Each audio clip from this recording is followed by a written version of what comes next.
Hi gents, video number 2 on System 5. I have a lot of pop quiz for you. Why is it called System 5? Comment and I'll answer the question at the end of the video. Okay, I picked this one up this morning, just had a lot to look at it before work because it was completely dead. It didn't appear to do anything, there was no reset, there was no power on reset, nothing appeared to be working. The processor was a little bit green. But I've cleaned the legs up on it and tested another board, it works. And I've taken a couple of the other processors off some of the other boards and cleaned them up a bit. I think they'll be absolutely fine. Now this one's had a little bit of work done to it already. The socket here has been replaced. We've got turn pins here for the sockets, and strangely enough the matrix RAM has been replaced. This is what JPM called the state machine. As I explained in a separate video, that it deals with lamps like a video display. It stores the part in the RAM and then deals with controlling the lamp matrix afterwards. Quite a novel idea, but it only lasted for System 5. So I picked this one up completely dead. I did a few preliminary checks. I've taken the CPU off because it's in a socket and I wanted to inspect the pins. Pins are all fine, soldering's all good. The leg length on these transistors is a little bit iffy. You see it's a little bit long. One of the legs was shorted together on that M1, but I fixed that. At the minute, excuse the shadows, at the minute,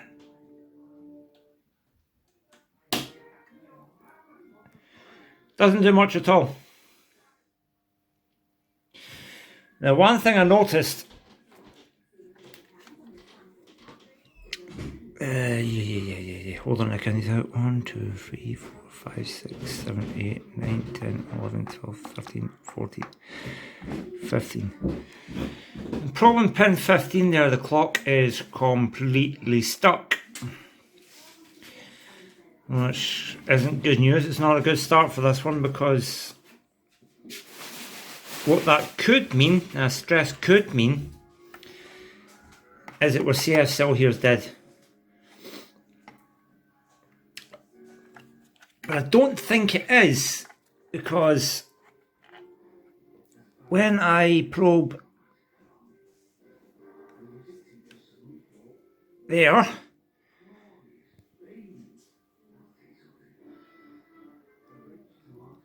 you see something starts to happen.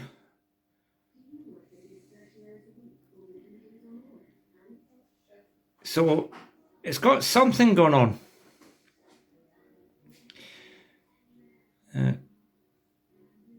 You see it's a bit of an erratic display, but I still don't have a clock anywhere on the board. And that's just a free running oscillator. That's just,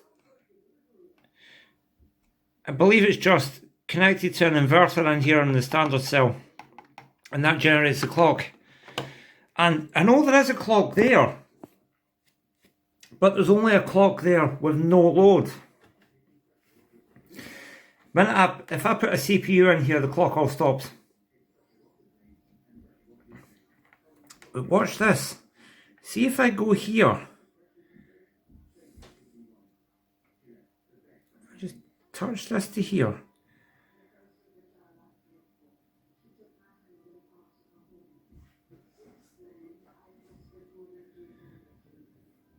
I've got a frequency counter on my multimeter, and I've got a strong, very strong 8 MHz clock from the crystal.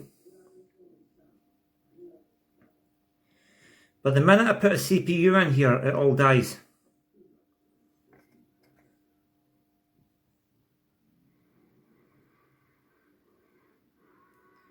And see, if I probe the other side of the crystal, I'll get nonsense. But I think, going to that side of the crystal there,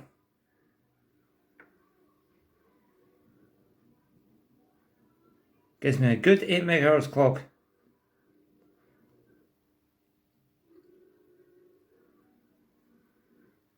So, I think there's something going on with this crystal. or the two resistors associated with it. Now, I've drawn the schematic for this timing clock, and I'll maybe post it up at the end of the video, but basically it's a similar idea to what you get in an impact. The crystal's connected to two capacitors, and it uses two resistors and a feedback loop, and that basically gives the crystal a sort of a leg up, a little boost, and it helps it trip over and start oscillating and pulsing. And I know, like I said, I know I'm getting something from this crystal, because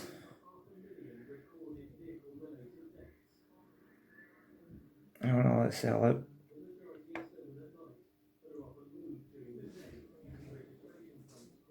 Because I've got a strong, rock steady 8 megahertz there. But like I said, the minute I put a CPU in this, that goes away. So I think there's something wrong with the crystal down here, or one or both of its feedback resistors. It's not the capacitors, because it wouldn't be pulsing without them. And this CF cell's working because occasionally, when I'm measuring the crystal, I'm getting a reset pulse. So this is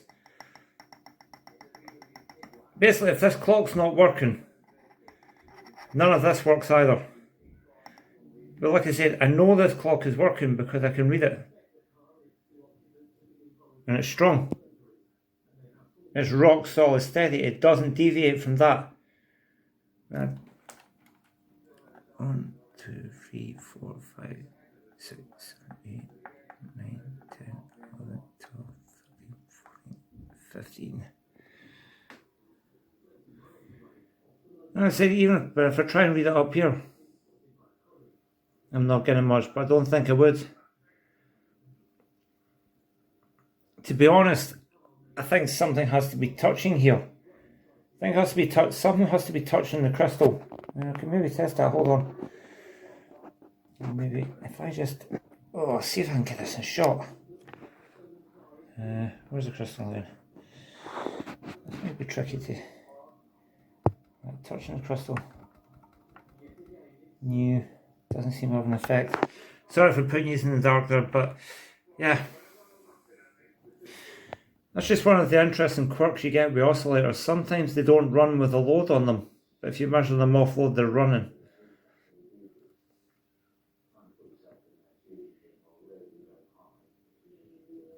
So I wonder if it might be my meter actually that's providing the little bit of the feedback loop. I'm going to change that crystal and those two resistors and see how we get on. So I shall be back. You got it in? Yep.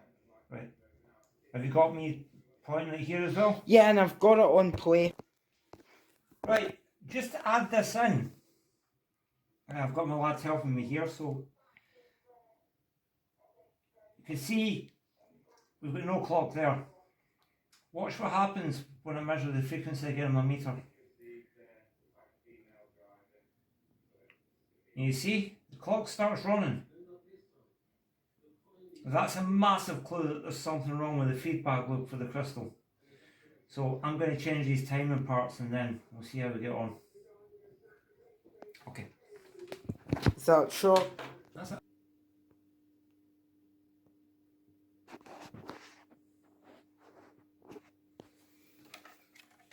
Okay. A bit shadowy in here. So we got a clock back. And the board's watchdogging. I'll try to get my hand out of the way. Where's this other focus? I got the new CPU in there. That's helping it along a bit. Ended up replacing all of the timing circuit. There was some sort of weird static sensitivity with the capacitors, because the clock would keep freezing up or it wouldn't work when the board was turned on, and then you would just touch it with a logic probe or even touch it with your finger and it would start up. And it actually turned, I think it was actually at the end of the day nothing to do with these. I mean, the two resistors were broken, I changed them, the clock was running for a bit, but then powered it down and back up and the clock was stopped. And it's only when I changed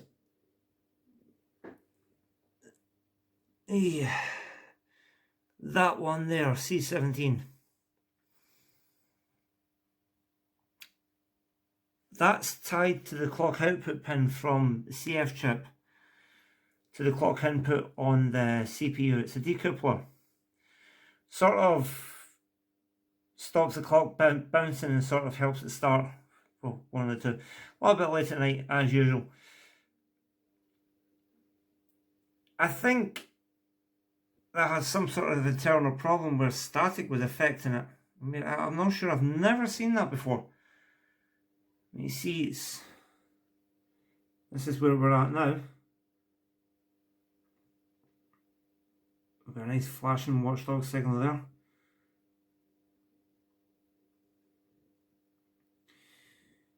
What I need to do now, you see that empty space where the 6840 should be.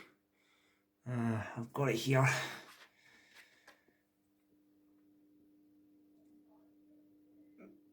.6840 there was burning my fingers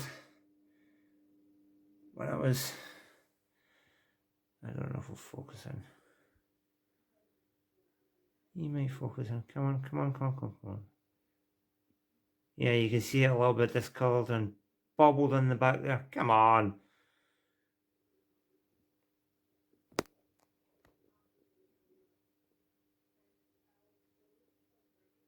Whatever, it's a 6840 anyway. Just MC6840.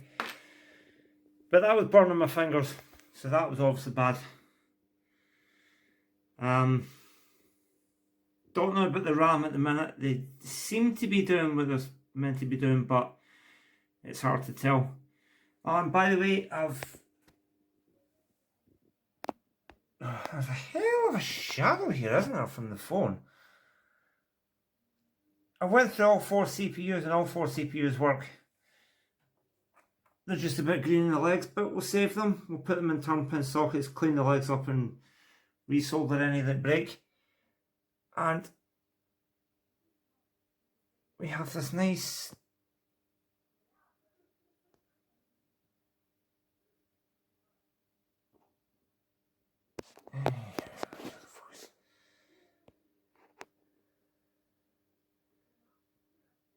it's trying.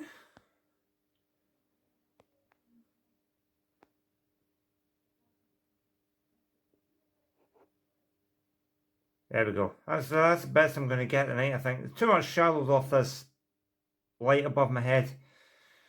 Got a nice ST F6840 to put in.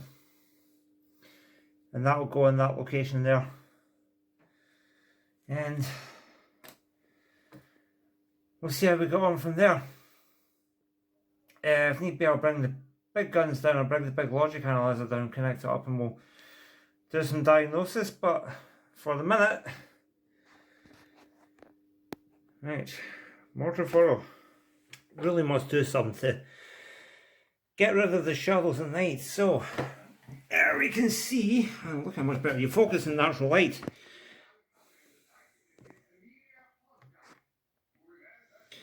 New 6840 is in position right there. Let's see.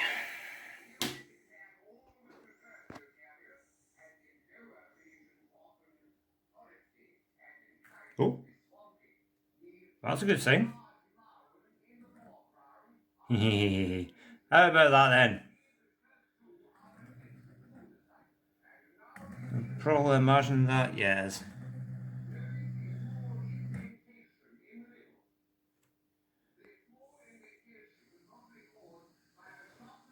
Ain't she pretty?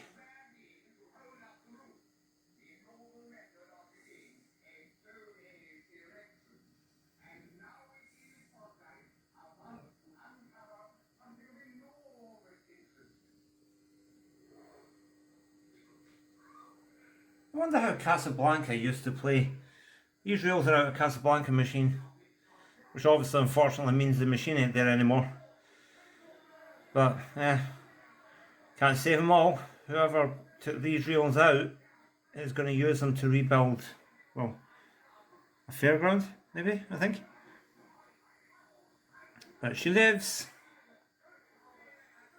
This board's in quite good condition. It's very good condition, actually. That socket's new. Very little battery damage. It looks like there's a wee bit of damage under the processor socket and they've cleaned it up. I can't find anything else. I mean, so the fault was, yeah. The fault was this. Well, it was a combination of faults, really. It was a 6840 burning up, and I don't know whether it was the battery that caused it, or it was a separate unrelated fault. It had no clock. Which is, well, it's been resolved now. Just make sure the reset switch works there. Yep, it all stopped.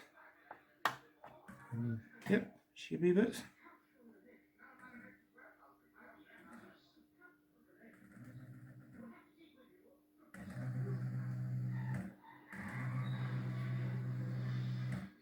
She good.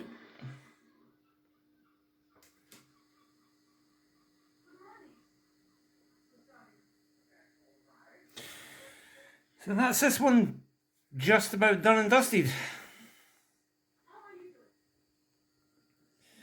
We'll do the same as we're going to do for the other one. We'll fit a socket there in the position for the sound chip, because that sound chip's not going to get used.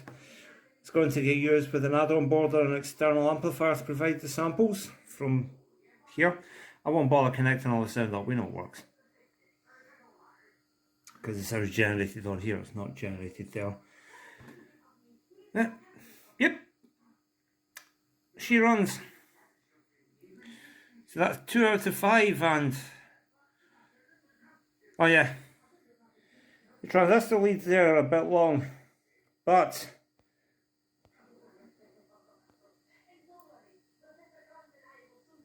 yeah, these transistors here, the leads are a bit long, but I'm not going to really bother with them. They're working, they're not shorting out, they're not heating up, and they won't be affected once you put the cover back on the board. So it's all good.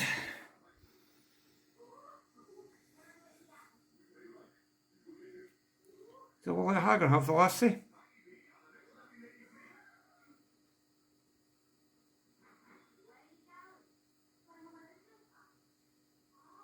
I don't know about nutting up, but the board's meant magic, and with a little bit of patience, we have another one going.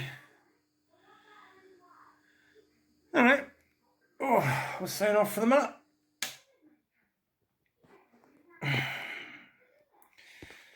Onwards and upwards, stay tuned for the next one.